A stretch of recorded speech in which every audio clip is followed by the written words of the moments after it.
IlKhan Seafox aims to be the leading broker of interstellar communications across the Inner Sphere, but the Hyperpulse Generator Network blackout has been a thorn in their side for far too long. To fix the network, the Seafoxes enlist the skills of an elite watch operative codenamed Kitefin. Her first priority is to capture the one man with the knowledge to end the crisis and restore communication across the stars, Tucker Harwell, a genius who vanished amid the chaos of Terra's conquest.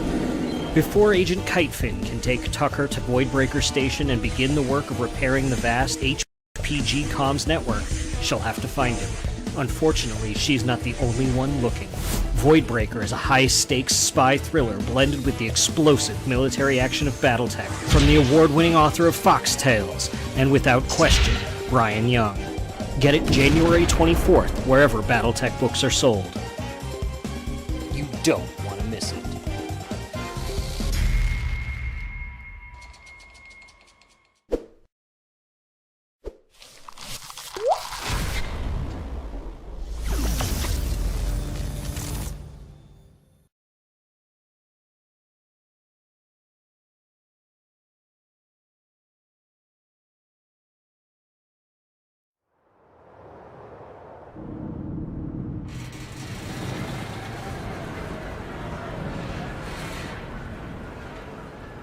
There are three constants: cold, work, and the moan.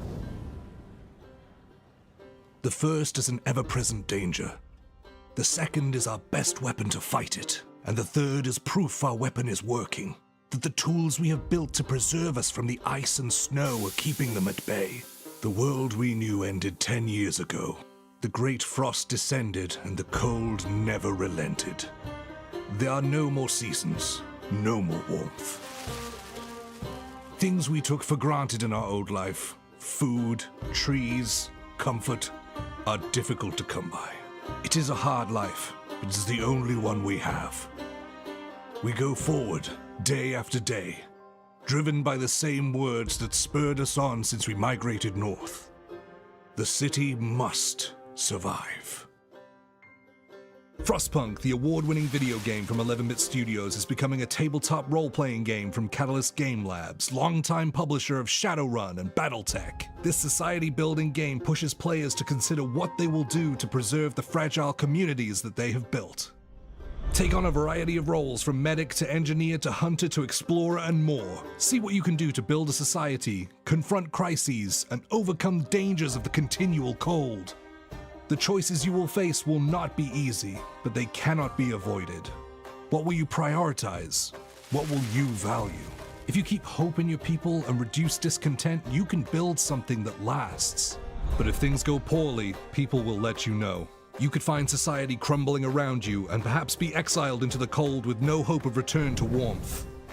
Using the new Dice Core role-playing system, the Frostpunk role-playing game offers an easy-to-learn, fast-moving system that puts your character's decision at the center of any session, and allows you to try and build and maintain a city that somehow manages to hold people together. Back now for your chance to play an entirely new kind of RPG.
Everyone, welcome to another Tuesday Newsday. I'm Rem, I'm the Community and Marketing Director for Catalyst, and I'm here with my special guest for the day, Josh Perian. Hi, Josh. Hello, hi everybody. Glad to be here. Yeah, I'm excited to have you here. Josh and I were just talking the past 15, 20 minutes during tech. Josh does so much for Catalyst behind the scenes. Josh's name comes up everywhere. And so it's nice to finally meet Josh in distance person. Face to face. Yeah, but I'm real excited to go over Josh's work on IlKhan's Eyes Only. I always want to say IlKhan's Eyes Only. Yeah, me too. IlKhan's Eyes Only.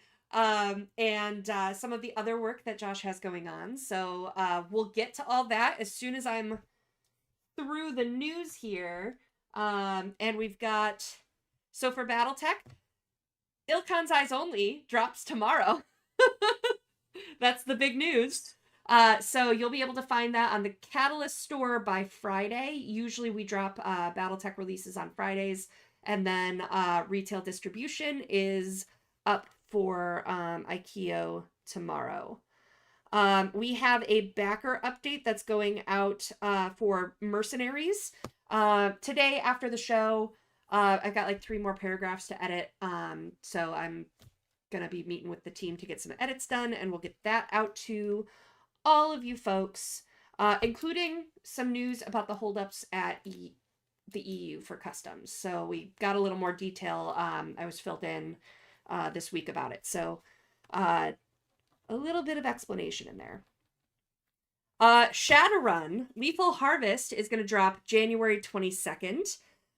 So that is the new Shadowrun book. I'm pretty excited about that. There's a lot of plot stuff that's happening in there. So that's going to be pretty exciting. I think they're also dropping one of the Shadowrun legendary missions this month. So I don't remember what that one's called from the meeting, but as soon as I have a link, I'll get it up on socials for you guys. RPGs, Voltron. I put the link in chat for Voltron, sorry, not Voltron, for Frostpunk here. I'm going to drop it again because I forgot that last week they told me that all the links don't show up with what they are. So let me drop that in chat for you. Control C, Control V. RJ is going to, hey RJ, RJ's going to be on to talk about Lethal Harvest next week. So, cool. So that's the Frostpunk Kickstarter. So exciting stuff about that. We are partnering with 11-Bit Studios for the TTRPG for Frostpunk. It's launching in March. We should be announcing the official date pretty soon, unless they decide to push it. But there's a big announcement coming from 11-Bit too that I'll be talking about as soon as I'm allowed to. I have a meeting with them Thursday, so I'm hoping I get some stuff there. I just happened to glance over, since I'm dropping links in there, Bad Ben's Battle Mechs. I don't tell the news on the channel anymore because I have the Kickstarter be the official source, because then, I mean, people bitch at me either way, but you know, if I post here, they're like, not everyone sees this. So yeah. I just let that be the official word. My hope is usually to try to get the backer updates posted by before Tuesday Newsday so that I can talk about stuff after, but sometimes getting all the info, language, approvals, and write-ups just doesn't happen in time. So Voltron, we have a new backer update that's out. So good progress is being made on the RPG side.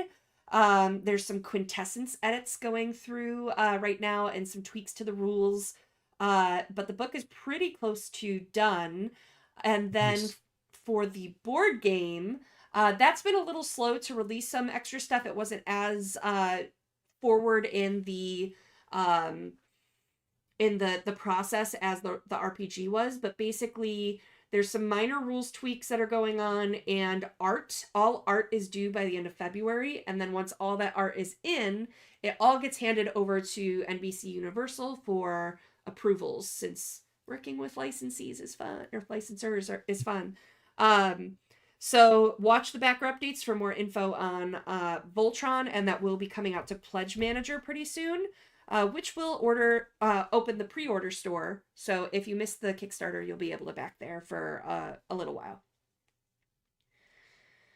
Whew. All right, fiction. As you saw in the commercial, we have Voidbreaker coming up. So let me get you the link for that, the pre-order link. Boop. Very excited for that one. Yeah, talk about that while I copy and paste some links. Oh, wow. Okay, so Voidbreaker obviously is the newest novel from Brian Young, who is a fantastic writer and a very good human being, who I've worked with closely on a number of projects, including Voidbreaker.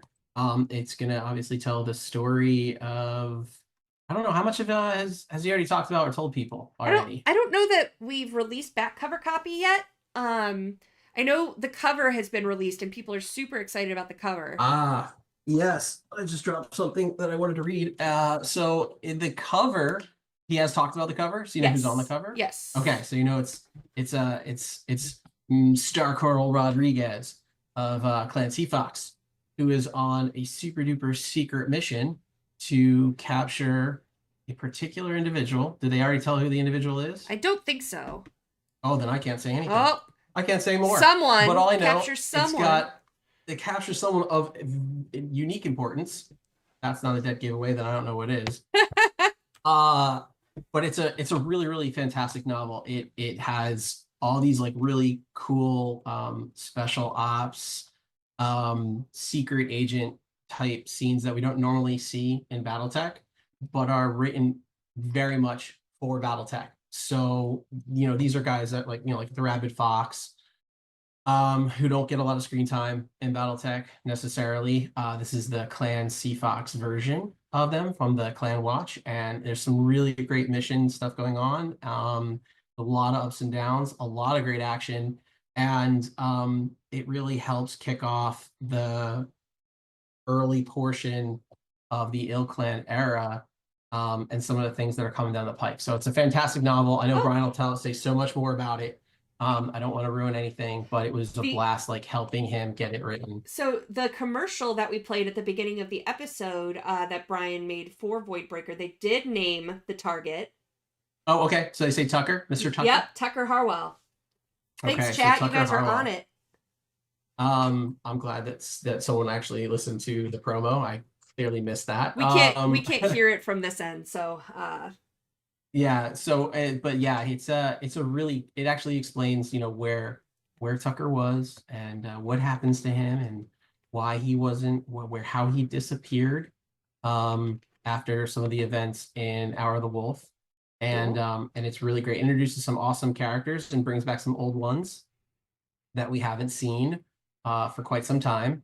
Some Dark Age favorites. Awesome. And yeah, it's a really great novel. Yeah, cool. I think everyone will really enjoy it.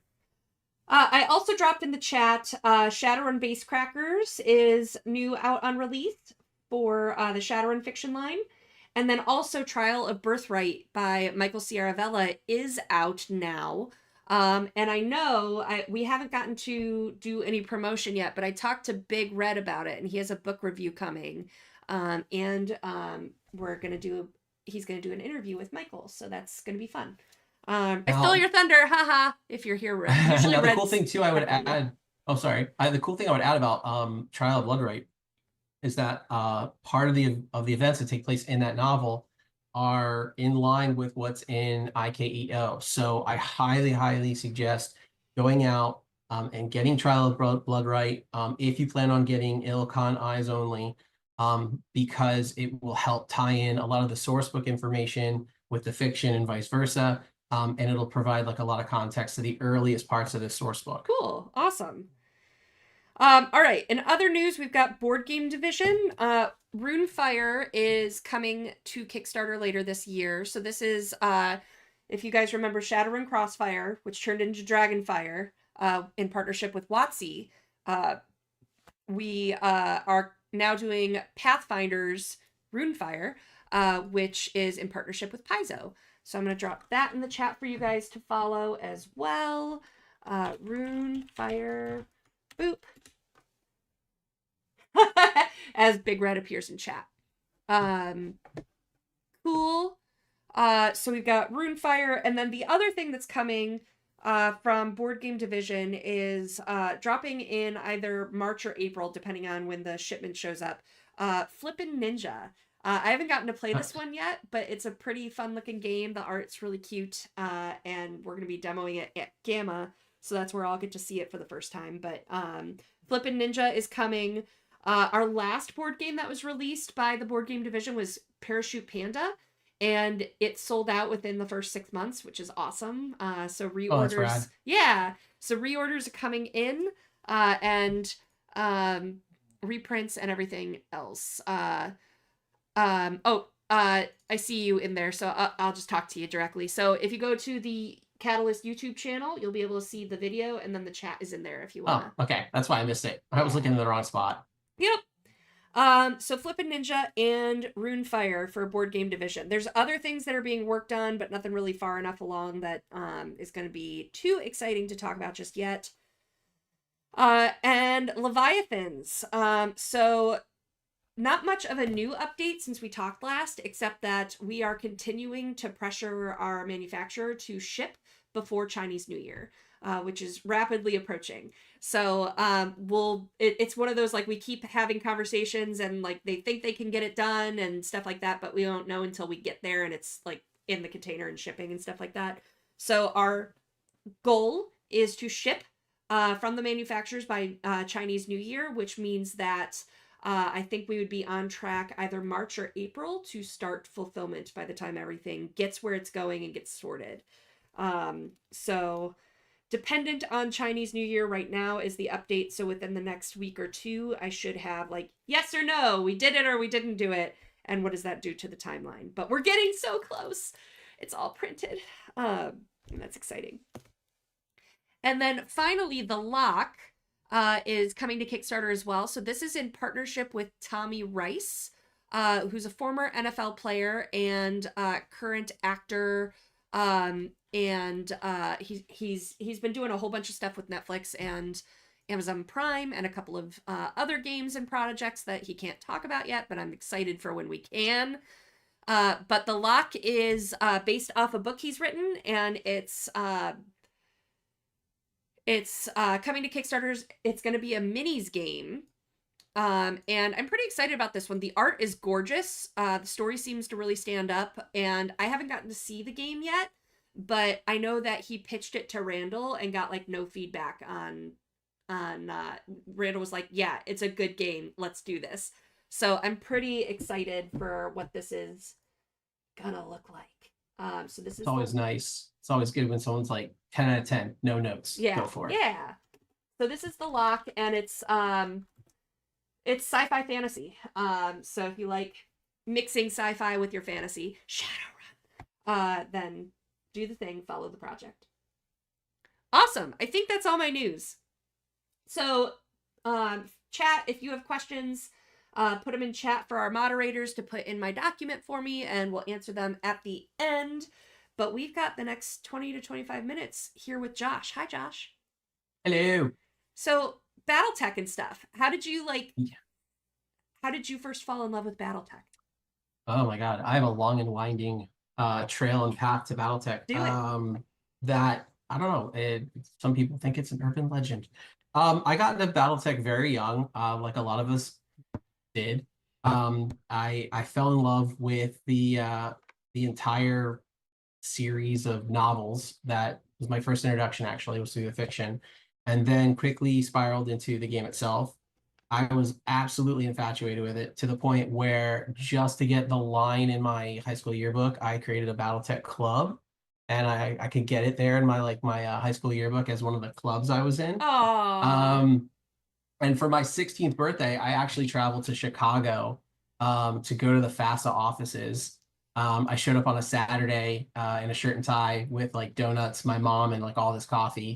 And within 2 seconds, the shirt was off. It was actually the one weekend that Randall was not there. He was actually in the process of moving. He had just joined FASA and was in the process of moving to his house. But Brian Niestel was there, Mike Mulvihill, Sharon, Jill Lucas. I met Mort Wiseman. He was there that day. And so this was 16-year-old me who was just like, this was my Graceland. And I was like, this was it. I was in it for life.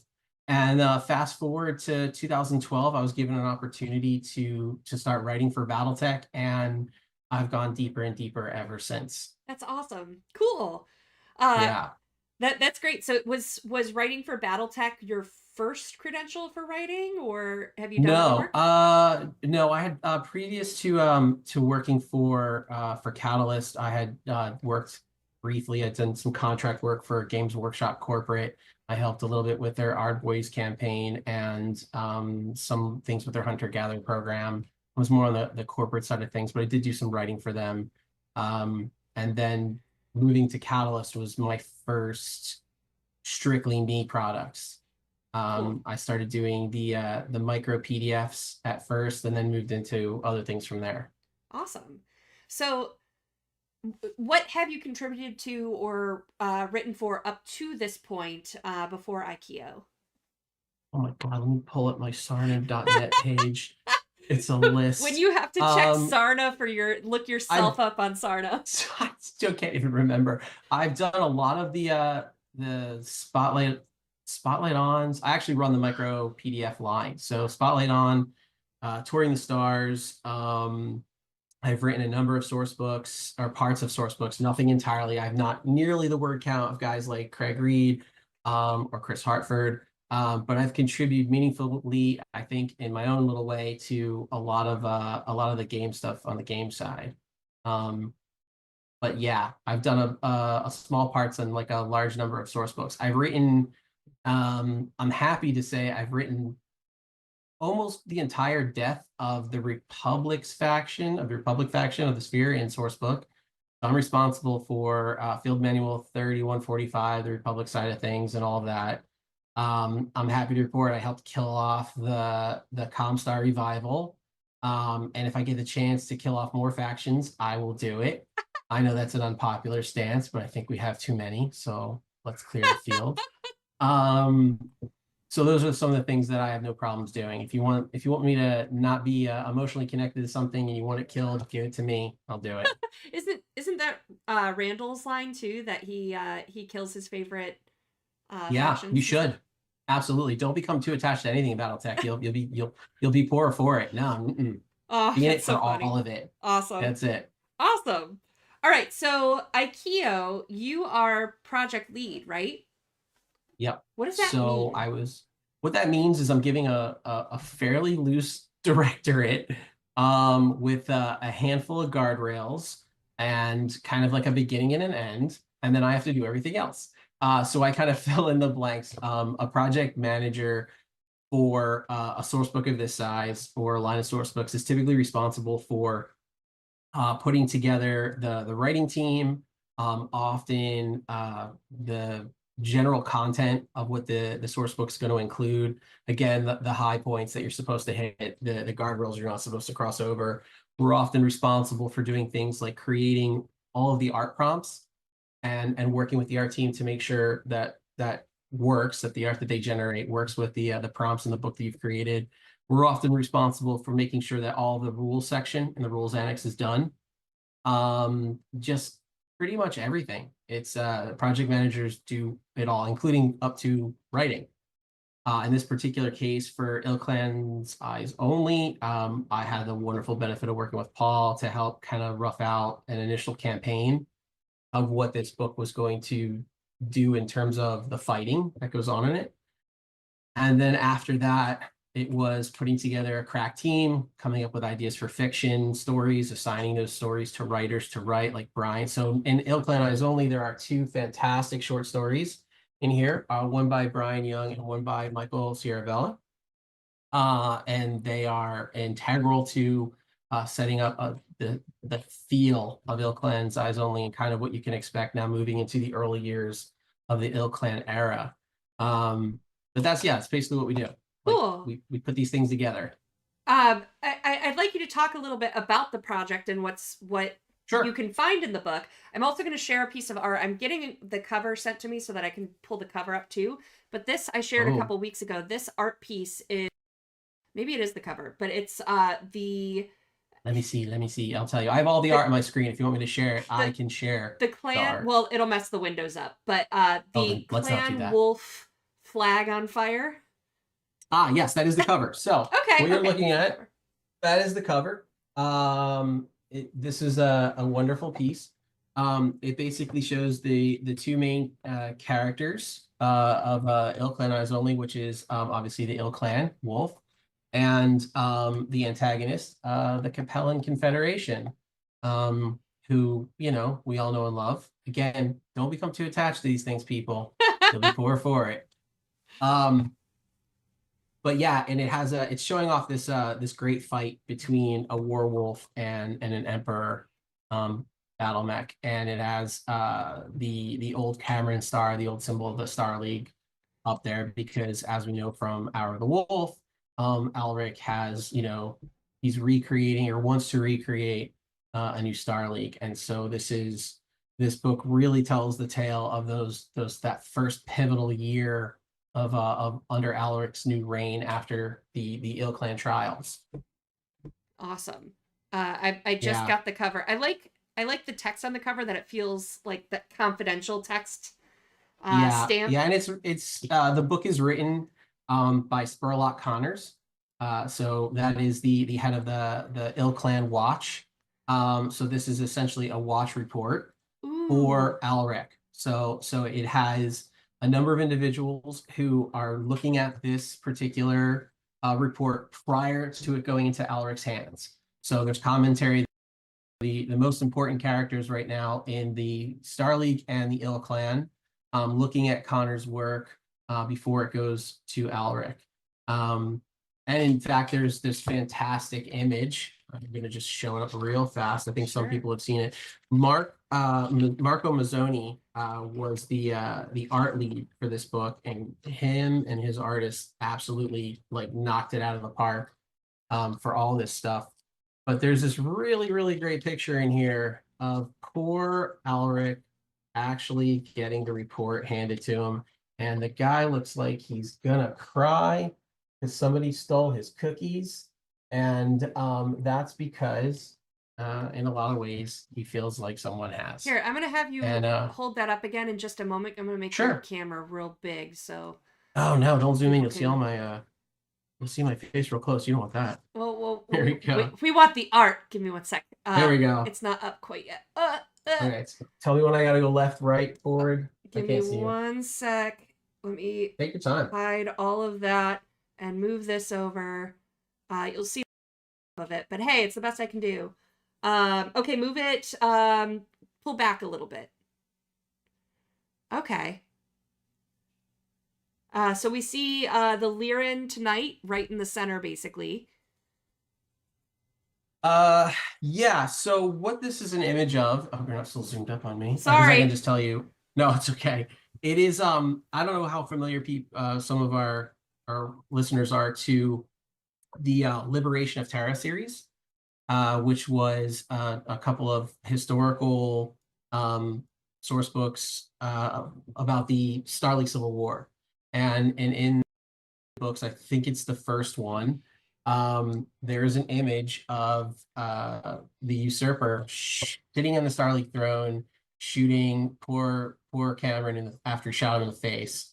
And what I thought was so great about that imagery was this was a very smug usurper sitting in a throne that he was confident and sure it was his. And what I wanted for this book was the reverse image of that. I wanted an Alaric sitting on his Star League throne, absolutely super concerned with his state of affairs, being bombarded left and right with all of the things that are happening around him, and being alone, not sure quite what to do, because quite frankly, he is kind of alone. So that's some of like the really fantastic art you're going to see in this book. Awesome. Cool. All right, so you've got the case file here. What is there? You said there's some great fiction in there and stuff like that. Is there one section in particular that you're super proud of? Yes, actually. I got to give big props to Eric Saltzman for this one. Eric did an incredible job with taking this idea of how is Alaric going to govern Terra, which he's now solely responsible for, more or less isolated from any help. And more to the point, what can Alaric do in the face of being isolated, trying to achieve all of his objectives while kind of the world is his worldview is crumbling around him? And Eric took this idea and ran with it so fully and made it so incredibly believable. I'm super proud of the work he did. And also explaining some of the disconnect with, well, you know, why isn't Alaric getting help from the Wolf Empire? And this book really answers a ton of these burning questions in such a great way that I don't know, I absolutely love it. I think it's just an awesome source book. But the part I like the most is how Eric explains Terra and how Alaric is dealing with Terra. And I think that provides a real cornerstone for the storyline moving forward.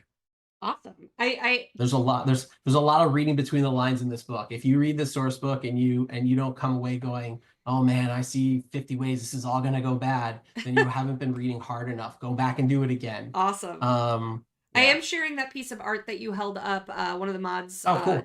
sent it to me. So yeah, that's pretty cool. Yeah, every piece of art in this book is phenomenal. I think my absolute favorite piece is the inside cover of the book is actually. Oop, sharing now. Ooh, neat. Ooh, I like that planet view. Awesome. Yeah, that is my absolute favorite piece in the book. It's obviously a planet that the snow ravens are shellacking into glass, and they get a lot of screen time in this. And we also get some great warship goodiness in this book. So it's got 21 flavors. It's got something for everybody in it. Awesome. Yeah. So in addition to IlKhan's Eyes Only and writing and doing this lead product dev and stuff like that, you are also working on something that's super exciting to the community. We all call it something different. You call it the Mule. I call it the MUL. I call it the Mule. Yep. Everyone has a different word for it. I call it the Mule. So this has been a labor of love for a while. Can you give us any insight on where that stands now? Yeah. So I know some people are familiar with the I hope everyone's familiar with the master unit list. If you're not, then the master unit list is this amazing go-to tool for building Battletech games. And I've had the privilege of being part of leading and being part of the team that's transitioning this tool from a volunteer effort run by like some incredible human beings to a Catalyst tool that will also be run by some incredible human beings. There have been some slight delays. I was working with Jeff, who's the lead programmer, as long as he passed away. But I've restarted work on it. I've been actively developing it for the last, I want to say 8 weeks now. And we're pretty close to being able to release an initial candidate of this. I'm not quite prepared to give an exact date yet. Sure. But it will be in Q1 of 2025. Hey, we're in Q1 of 2025, so that could be anywhere from tomorrow to That's right, until March 31st. That's the window right now, people. But I'm hoping sooner rather than later. We do have to finish up a handful of functions, and we have to do a pretty thorough QA, QC on it so that we know the application isn't broken in any shape or form. So we're gonna beat the heck out of it. But I'm really happy with it. We rebuilt it from the ground up. It has some really great features in it. I know people have mentioned before record sheets. Yes, there are record sheets on it. The Alpha Strike card generator now prints the PDF. We can do combination forces with Alpha Strike cards and record sheets. We can do a lot of fun stuff. The thing I'm most particularly proud of right now is a completely rebuilt search filter. We've built the search filter, rebuilt it from the ground up. It's got some really great conditionals. It's much more user-friendly. It's completely mobile responsive. We've added some accessibility features to it too, to bring it more online and open it up to more people. It's been reskinned, so it'll look modern and new. And it's got some other fun stuff in there that I just don't really want to tell you yet. Okay, and that's that was one of our things we talked about in Yeah. the pre-show, is that there's some cool stuff coming, but as we get closer, we're gonna have Josh back on to talk about it. So right now, it's just the teaser sampling of what's to Yeah. come. Yeah, I can as we get a little bit closer, I can actually tell people more and more about what's on it, what they can expect in the future with the mule, because this is only it's what I consider it's phase one. We have a plan for its future and what fun things we're going to add to it over time. Cool. And I probably will also be able to give a complete walkthrough prior to its release, either like live, or I'll do a recording and you can show it on your show. Yeah, let's plan for that. I'm okay with either. Mhm. But I can absolutely set up an overlay so you can just screen share and walk us through whatever Cool. you'd like. So that'd be Yeah, fun. it's very user friendly. I know the way I built this thing, the admins are gonna love it too. Cool. So it'll make their life a lot easier as well. I know the players don't really care about that, but the guys that operate the mule, they really do appreciate it when it's easy to operate and able to make changes and add stuff to it. So and it will also have, I do feel like I should share this. It will have all of the Alpha Strike cards for units that are not currently present. So advanced aerospace cards will be up there. And if I have my druthers, maybe even a few others. Ooh, Yeah, that's I'm so working on that exciting. now. Awesome. Yeah. Well, thank you so much for all your hard work on that. I know that's got to be a labor of love to go into that kind of dev and detail. So, um, really appreciate that and excited to have you back on to talk about the release. Yep, I'm here. So, Whenever you want. Josh, in the last few minutes here before we switch over to Q&A, anything else that you're working on that you're allowed to talk about, or coming down the pipe? Probably not. There are a few things I'm working on. I know I'm definitely not allowed to talk about. As far as what I'm allowed to talk about, no, I don't think I've been Okay. authorized to say anything yet. I'm sorry, I really can't. It's okay. I wish I could.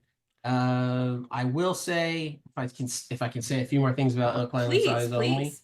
I know there was a lot of concern with the community that Alric, all he does is win all day, win, win, win. All he does. Read the book with your eyes open heart. Think about it. It might feel like Alric's winning, but really he's not. Alric loses by winning, and so this is going to set up some really fantastic drama in the Battletech universe. It's going to create a lot of fantastic conflict in the coming years, and it'll really help if you buy Trial of Blood Right. Birthright. Voidbreaker. Right? Birthright. I said Birthright. Sorry. Blood Right. It's Birthright. There's a reason why I'm getting tongue-tied. Trial of Birthright. Read it. Voidbreaker. Read it. And Tom Levine's upcoming novel, Blood Will Rain, is the other novel that you should absolutely get when it comes out. All three of those tie into IlKhan's Eyes Only as the events are unfolding in this source book, both peripherally and like right in it. And we'll provide some really great context and some awesome characters that we want to keep our eyes on in the coming months and years as the timeline marches on into the IlKhan era. I'm pretty excited with what you said with like the wins by or loses by winning. Lose by winning. Like I feel like we're how Battletech was initially sold to me, because I wasn't so much into like Transformers and Voltron and stuff, like the big stompy robot wasn't my thing. But he's like, I know Rhett at Gen Con said at one point, yeah, but it's big stompy robots meets Game of Thrones. So I'm really into the political intrigue and the drama that comes from that. So I'm pretty excited about that. That's cool. Yeah, I mean, there's a little bit of hand wavium that we have to have with a lot of things in Battletech, but one of the things that we don't have to hand wave away is the fact that Terra is a planet unlike any other in the Inner Sphere. It doesn't follow the same rules as any other planet in the Inner Sphere, and getting a hold of it is only the first step in like keeping it and then going out from there. And if you're a guy like Alric who has suffered tremendous losses in taking this planet and in the IlKhan trials, and doesn't necessarily have any readily available allies or resupply, and you have the sharks circling, what do you do? Especially when you have this grand idea of what happens after you catch the car. You know, he's the dog chasing the car and he's caught the car. Like in his head, he has an idea of like what's supposed to come next. And that idea, that concept does not meet reality. And this kind of tells the story of what happens next. That's awesome. And it does a really good job of it, in my opinion. I think it's been a fantastic source book. Anything else you want to share about IKEA? Yeah, if there are Confederation fans out there, don't be too sad. You guys have won a lot. All right, you'll have another time in the sun again. It might feel like you're getting your teeth kicked in a little bit, but you're not. It's not as bad as it looks or sounds. But and it's not over yet. This source book doesn't end in any sort of finale. It's actually really a beginning. And so for every fan of every faction out there, all this does is just kind of cap the very end of the Dark Age era and a little bit of that, you know, first IlKhan, and it sets it up for everything that's coming. So if your faction isn't mentioned, or you feel like they just got their teeth kicked in, don't worry, it's not the end. The other cool thing I'd add about this book that the other source books, early IlKhan source books do not have, is a complete timeline. A complete timeline of everything that took place throughout the later half of the Dark Age, through Hour of the Wolf and beyond. We do this thing called Around the Sphere, where we literally go around the inner sphere with an update for each of these places as written through the eyes of an intelligence report. So some of the stuff in there is obviously very true. Some of it we don't know. But it's a really cool way to get a complete view of what's going on across the inner sphere, as well as generate some really cool game ideas for your table. Awesome. So that is something I'm particularly proud of and enjoy in this book. Again, Eric Saltzman, he killed it and putting all those together and making sure they're absolutely rad. Awesome. Cool. Neat. Well, thank you so much, Josh. Let's cut over to questions. So if you have a question, please at one of the moderators in chat. And I'm going to go over to our fancy document here. Question for our guest. From Craig. Did you ever get the Touring the Stars Antietam I sent you a while back? I did. I have it. It's in the queue. But you know how backed up we are, Craig. Can't be doing that live. But no, I do have it.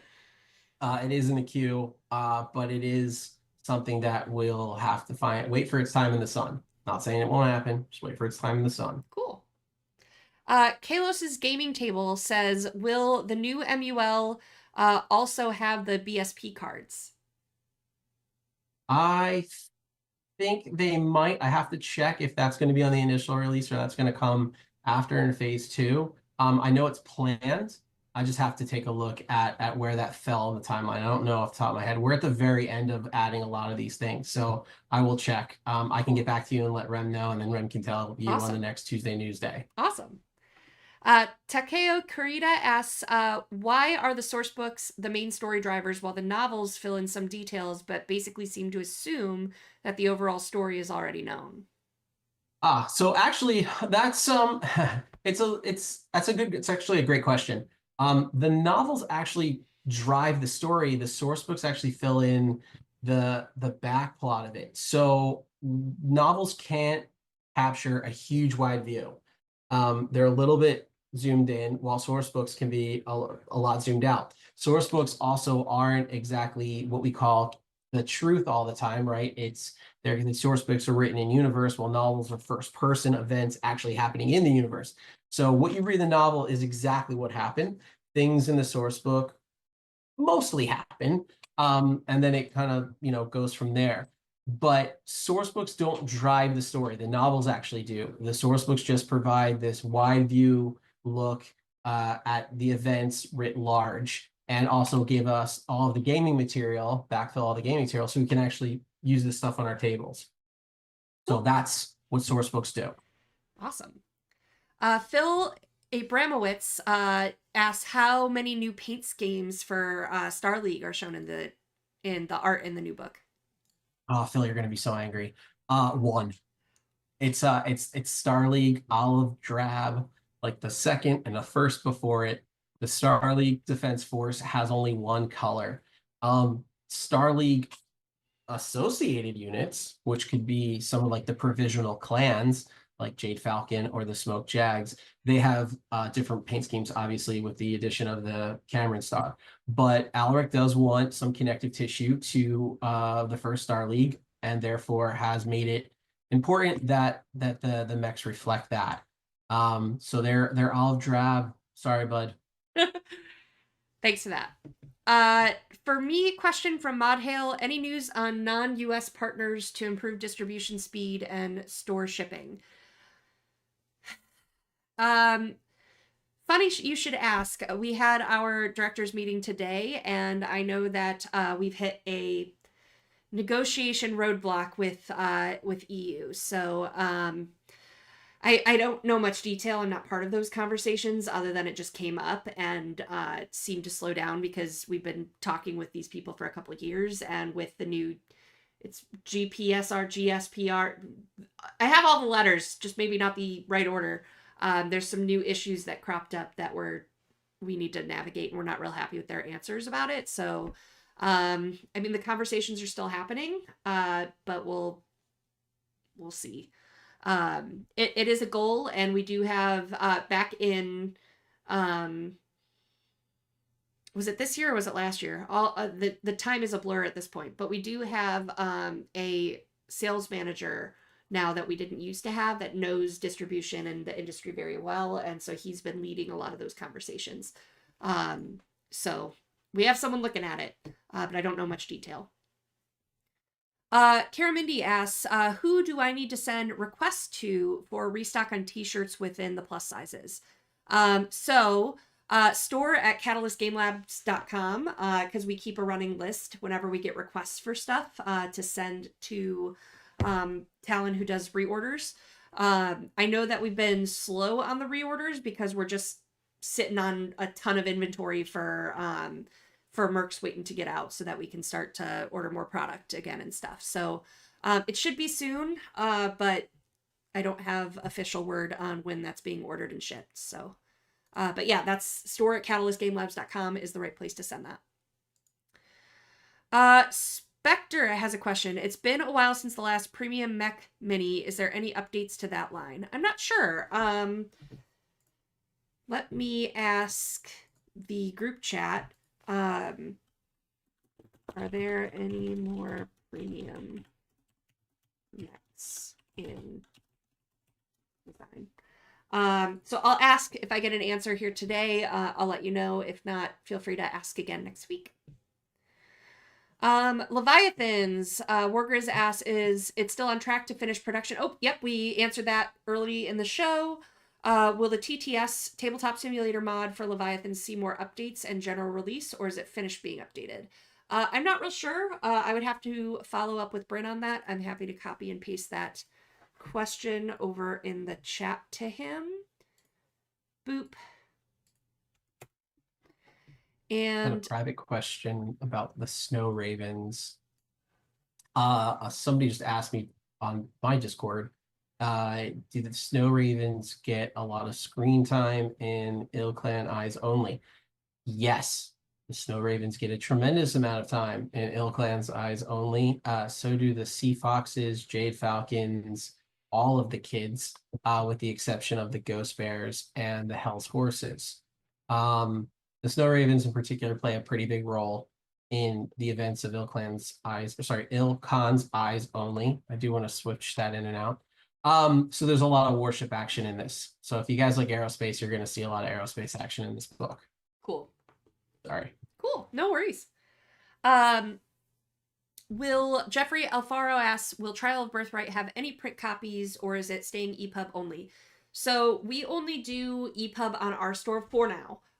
There's a couple reasons for that, but it will be print on demand at on Amazon, so you can get a physical copy. So you can go there to get that. And then we do print copies for convention release. So we have a few on hand that we bring in for cons. Let's see. I think that is all the questions. So if anyone has other questions, we still have like 10 minutes. You guys asked really fast questions. And I'll see if I gotten any answers to stuff that's been put in there. Yeah, the answer is yes. Does IKEO have Mercs compatible Chaos campaign? Yes. And speaking of Mercs, there is actually a brand new mercenary unit in the book that I'm particularly proud of because Marco Mazzoni created like a very specific logo for it. It's sad though. I'm not going to tell you what happens to the Mercs. You're going to have to read that for yourself. But they have a really sweet logo that I got to design. Ooh. Neat. And today I asked to submit the paint scheme to Camo Specs. If you like the mercenary unit, maybe it'll have some legs. But it was fun to add it. Awesome. I did not cut my hair, Lurkin. My hair is still very long. Awesome. Karamindy, I saw your question pop up about salvage boxes. So total, my understanding is that we had ordered for Mercenaries fulfillment and retail after the fact, like 450,000 of them. So it's a lot more than we've ordered in the past, but we've also had the unknown shortage issues, so I don't know what that's going to mean when QML sends us the remaining stock and stuff like that, but we are watching it closely because we know that people want them. So if we need to place a reorder, we will be. What else do we have? Steve asks, what do we do if we have not received Canon character survey, but we emailed and have not heard back? I checked my spam folder. So, clan invasion. So the fun part about custom characters is that, oh gosh, it's such a tangled mess. So basically, our pledge manager at the time was CrowdOx, which has since been purchased by BackerKit. So that system doesn't really exist anymore. So not only did we have the Kickstarter list, plus whatever people changed about their order in CrowdOx, but then it's transferred over, so all we have record of is in I'm not even sure there's record in BackerKit. I think we have the CrowdOx thing that we have to request specific reports from BackerKit now to get access to the CrowdOx stuff. And then we did the Google form that asked like 50 questions, which was a train wreck and stupid idea. Love you, Lauren. So after trying to untangle everything everywhere. Oh, and then customer support had a list that we need to get access to that had anyone that was like, you know what, just refund me for the custom character or whatever. And that whole list is somewhere. Plus there's 400 people that were already fulfilled. So they exist in Canon. So it's like lists everywhere and it's crazy. So we thought we had the final list, and it turns out that you and many others did not get that email. So basically we're re-strategizing on, can we get those lists that are missing or unavailable? Like I know we asked BackerKit for one of the CrowdOx lists that would have just given us everything. And when they tried to do the download, it timed out and wouldn't give them the download anymore. So wow. It's kind of rebuilding everything that we can and getting the piecemeal smaller lists that we can combine together. And it's a cluster. So we have steps in place to get the stuff that we're missing, or at least ask about them from everyone that could have a copy. And then in the meantime, what we're thinking about doing, because we've gotten so many requests, is should we just open the survey to everyone and invite everyone to do it?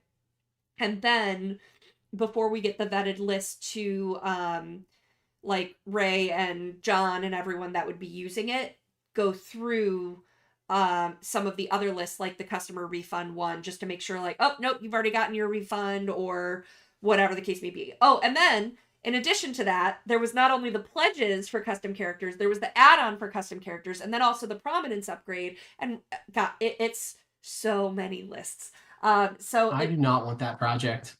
Nope. Someone might hand it to me. I can help you with that though. It's a lot. So it's a lot. Yeah, so I did talk to Ray and Aaron this week and about the idea of opening it up, but I want to check if I can get that customer support list first, so that we can at least knock off, because what we don't want is 30,000 people filling out that survey, and then we have to go through all that. So we're still coming up with what the best plan is, after thinking we had everyone and realizing we didn't. So it's a lot. We're committed to fixing it, but it's a lot. And so we're taking it one step at a time. At least we have the 1,300 that we sent out. We can get those organized, and so the process can at least move, or start moving again. But it's going to be, to get everyone covered, it's going to take a little bit. So we'll get there. We'll get there. What else do we have? Let's see if cool. And then what is the best way to dive into the IlKhan era by novels and or source books in your opinion? Was that to me or to Rem?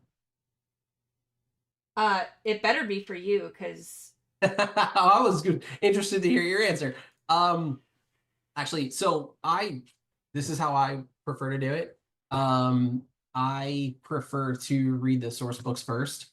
So I would get all of the early IlKhan era source books, which is Empire Alone, Dominions Divided, Tamar Rising, and IlKhan's Eyes Only. I'd read those first, because that would give me that big, broad overview picture of like all the things that are kind of going on. And then I would start diving into the novels, because then you can get into the real nuance, get the real deal of like what's happening in those scenes. And I'd probably start with Hour of the Wolf, not because it's the greatest novel ever, because it's not the greatest novel ever, but I'd start with Hour of the Wolf because you get to see the end of Alric and Stone's relationship, if you want to call it that, but their conflict together or against one another, the fall of Terra, the IlKhan trials. All of these like big DA characters are kind of either coming to a close or in some ways starting to kick off. And it gives, I'd start with that novel, not because it's the greatest thing in the world, because of what it has in it. And then I would move into the other IlKhan era novels, eventually getting to Trial of Bloodright, and then when Voidbreaker comes out, and then keep on going from there, because it's going to give you that real great nuance and those really, really fantastic scenes with characters and events that are taking place in all the source books that you've just read and now have great context for. So yes, that's the order and how I would do it. My answer is that I have read 50 pages of the First in the Warrior trilogy, in which case I got an idea. This was like right when I got hired with Catalyst, in which I had the idea where I was like, man, if we were to like podcast this or make a stream about this, we could like literally like conspiracy theory, like here's the plan, like let's learn Battletech lore together kind of thing. And then life got crazy. And be like all those like Warhammer YouTube channels, and they're like 40-minute episodes of some guy like doing the Charlie Day thing with all the lines and the string and the it's great though. It's actually it's a lot of fun. I was thinking about like, because I mean in the first 50 pages you learn what a presenter is, and you like you meet one of the Merc factions, and you learn that it takes 6 months to travel, or for news to travel, but then a couple years to actually physically travel. Like, so you're learning all of this stuff. How the universe works in the first 50 pages. Yeah. Game universes like Battletech, where we have almost 40 years of accumulated fiction, it can be kind of tough to find the place to start. And in a lot of ways, there's no real great way to do it. But I think any era, and whatever you're introduced to, and however you're introduced to Battletech is the way to go, because you'll go down your own rabbit hole if you like Battletech. You'll find your way through the maze to learn all that stuff. And I think that journey in itself is kind of is awesome and rewarding. But yeah, Thurston did a good job with that for sure. And but again, if you're getting into the IlKhan era now, you can hop in these source books. There's an introductory paragraph. It helps you kind of get right into the action, and then you just start picking up the novels and go from there, and then start back reading them. And the Battletech universe book now is such a help for like, oh yeah, how do I even start this, and what am I even interested in, and yeah, for me, like there's always got to be a like emotional connection. So like my first grinder, I still love my where is she? My Daishi Widowmaker. Nice. So like naturally, I want to talk about Kerensky and Natasha and stuff like that. So so like being able to choose where you want to start is universe. I wish that was out a year earlier than it was. Yeah, I mean, if I had my druthers, I would have made the universe book like a PDF thing, just because be a little bit more accessible. And if you have to update it with the next era, it's just slap that on, and then you're not accumulating. Wait, are we accumulating volumes of books? That's the Battletech way. That's how we work. So I mean, it's kind of funny to put out the universe book, and I know in 20 years when we get into the next era, we'll print it out again, and those of us who have the original will have another awesome coffee book to stack on. But the universe book is an amazing thing to finally have, and yeah, it's a great introduction to the entire expansive Battletech universe. Awesome. Now people are coming in with a lot of questions. Yeah, they are, but we are out of time. Ooh. So hold those questions. Come back next week, and hopefully we can answer some more of those. But thank you so much, Josh, for joining. Yeah. Really great to have you here, and I can't wait to have you back. Yeah, my pleasure. I hope this was somewhat informative and I wasn't terrible. And I look forward to coming back and talking all the mole, or MUL. Oh, there, I cover it, my people, and some of the fun stuff that we're going to have on that site, and what we can look forward to seeing on it in the future. So thanks for having me, Rem. I appreciate it. Awesome. I hope everyone's doing well out there. Happy New Year. It's still early enough for me to say that. And thanks. Thank you all for joining. We'll see you next week. Bye. Take care. Bye.